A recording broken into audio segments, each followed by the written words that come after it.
What is up, everybody? So today I wanted to talk about what, in my opinion, are the best 3 lenses you can pick up after you purchase the EOS M50.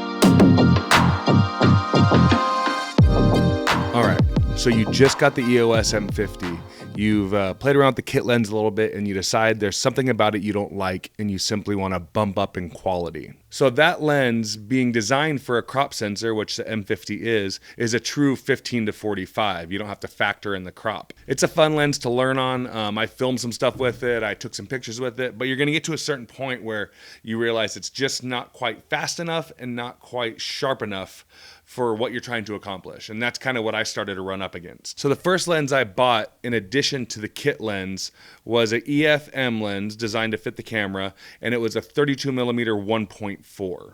So as someone pointed out in one of my earlier videos on the M50, I was miscalculating the crop. I was doing 1.5 when the crop is actually 1.6. So that makes the 32mm 1.4 a 51mm. So once you actually hold this compared to the kit lens, you'll feel the difference. This is a much heavier lens. Now it's not too heavy because it's still small compared to a lot of the EF lenses, but it just feels sturdier. This gives you tack sharp photos. It gives you tack sharp video, especially if you can get your camera far enough away to where you can record in 4K. It's phenomenal video, but the 1080p footage is great as well. I've recorded quite a few things in 1080p and 4K with this lens. The 1080p quality that comes with this and the M50 is second to none. It gives you great bokeh, it handles light really, really well, and it gives you a tack sharp picture. I could say the exact same thing about photos with this lens. It gives you great bokeh and super sharp images. On top of that, it's a very lightweight setup. Throw this on the M50, you've got a relatively small lens, you've got a relatively small camera, easy to carry. If you're going hiking or something, it's a no-brainer. The lens filter size on this is only 43 millimeters. You compare that to my 17 to 40 over here, and I don't even know what size is, 77 millimeters. Carrying this around compared to carrying the M50 with this 32 millimeter lens on it, night and day difference. So that's my first lens recommendation, the 32mm 1.4 EF-M. I believe you can get it for under $500. You can probably find it used for even less. Now, I wanted to future-proof my lens purchases. At the time I bought the M50 and when I actually started buying my lenses, I didn't really know that mirrorless was going to have the impact on the camera community that it has, and that Canon was going to take such huge strides in that direction in a relatively quick period of time. The past couple of years, everything's shifting in that direction. So at the time, the smart thing for me to do was to buy EF lenses, and I could get an EF to EOS adapter so I can use those lenses on the M50. At the time, everything was EF. So I knew that I was going to greatly expand the lenses I could choose from, and I knew the used market was going to be even greater. So I bought the Viltrox EF to EOS adapter, and you could buy them for around $50. So after I got the EF to EOS adapter, I had to go out and buy a lens. And after doing some research, I settled on the Sigma 18 to 35. Now factoring in the crop, you're looking at about a 28 to 56, give or take. That range is perfect for what I was doing at the time.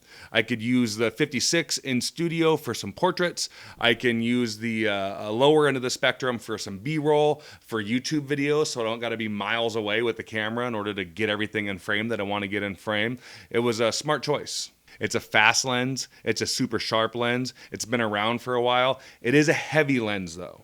Going back, looking at that purchase as my second lens purchase, my third lens for the M50, I wouldn't change anything. It's a great lens and I still use it to this day. This is being filmed with that lens. All right, so my last recommendation, a lens with a ton of character, beautiful video, beautiful photos, tack sharp, fast, small, lightweight, and one of my favorite purchases I've ever made in regards to camera lenses. The Helios 44-2 58 vintage Russian lens. So I bought this lens on Amazon for like $70 shipped. It took probably 7 to 10 days for it to get here, but it is a beautiful lens. It's small, It's got some heft to it, which I like. It feels sturdy. It is completely manual, meaning you have to manually set your aperture and you have to manually pull your focus. You actually have to go into the settings of the M50 when you get this lens and tell it to fire the shutter without detecting a lens on it, because there's nothing communicating between the lens and the camera. And I absolutely recommend this lens to anybody. If you do video, if you do photos, use this lens. Because it's manual, you actually have to take time and pay attention to what you're shooting. You got no autofocus. You have to pull focus through the viewfinder or through the back screen. I prefer the viewfinder. But when you do, it produces incredibly sharp photos, even wide open. Now, I don't know a ton about lenses, but this thing produces some incredible bokeh, and I am told that is due to the blades actually inside the lens. Like I said, I don't know a ton about lenses. The other really awesome, unique thing about this lens is when you're shooting in the direction of the sun or you're taking photos in the direction of the sun, there's all kinds of awesome lens flares that come across in your photos or in your video. I will post something up here if I have something to show you guys exactly what I'm talking about. I can't say enough good things about this lens. Pick one up. It's $60. And I don't think anybody out there, regardless of what you're doing, will regret it. I actually started using this lens for portraits because with the crop on the M50, you're looking at an 82 or an 83 millimeter lens that this turns into. And 85 is my favorite to shoot portraits at. And this gets me close enough that it really gives me that effect that I look for on those long lenses when you're shooting portraits. Those are my 3 favorite lenses that I use with the M50. If I'm taking the M50, all 3 of those will go in my camera bag. I love the M50. It's a great camera. You get great results with it. I have some other videos talking about it on the channel if you want to look back.